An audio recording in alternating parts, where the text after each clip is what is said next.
Et aujourd'hui, on vous amène dans les rues de Toulouse, la ville rose. Aujourd'hui, c'est ici, sur la magnifique place du Capitole.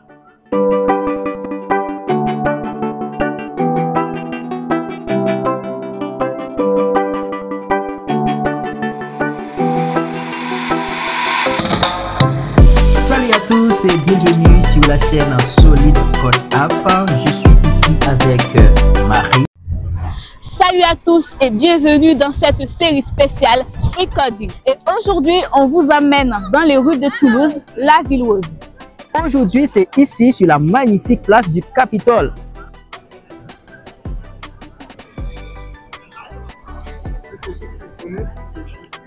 Nous allons vous faire découvrir comment coder en plein air.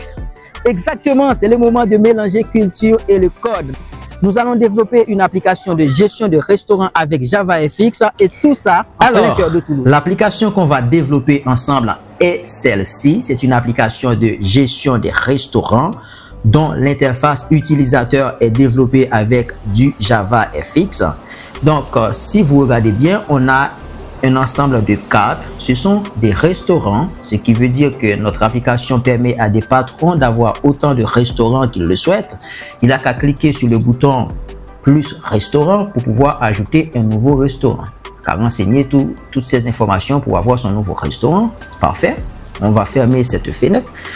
Et s'il clique sur un restaurant, il doit accéder à l'ensemble des plats que propose ce restaurant. On a dans la partie gauche, la latérale gauche de l'application, on a le restaurant ainsi que ses détails qui sont affichés ici.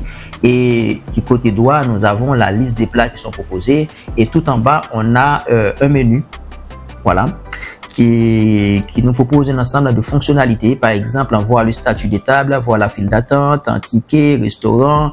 Donc, on va avoir aussi la possibilité de passer commande, la possibilité de payer l'addition et tout ça. Côté technique, pour gérer nos données, nous allons utiliser une base de données MySQL. Nous avons opté pour un ORM, Object Relational Mapping, qui va nous permettre de manipuler les données sous forme d'objets Java tout en interagissant avec la base de données de manière transparente.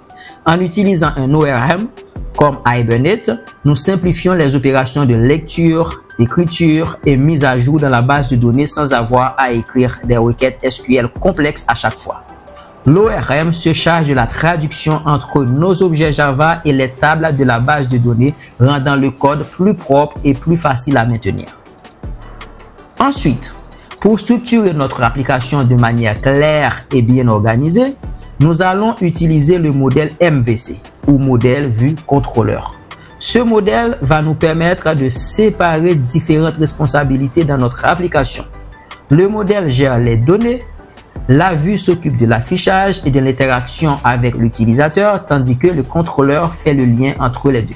Grâce à cette opération, nous pouvons travailler sur chaque composant de manière indépendante, ce qui facilite les tests et la maintenance du code.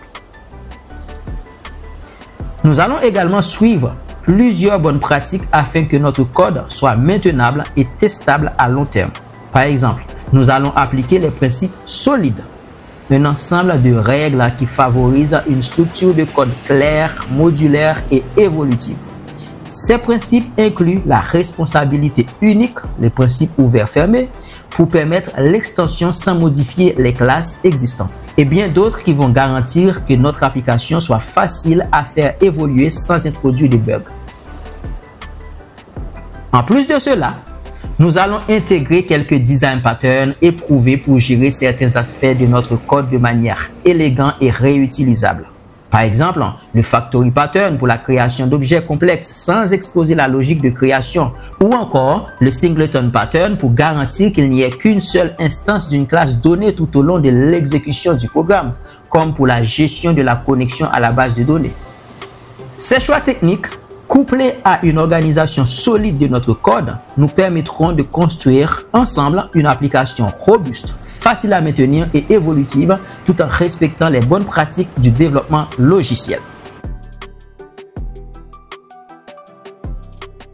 Et si cette vidéo vous a plu, n'hésitez pas à liker, à vous abonner Et merci d'avoir regardé cette vidéo et n'oubliez pas de pratiquer parce que la pratique, c'est la clé. Et surtout, on est dans une série, c'est la première vidéo. Il va y avoir encore plein d'autres vidéos avec ce même format et sur ce même thème. Merci.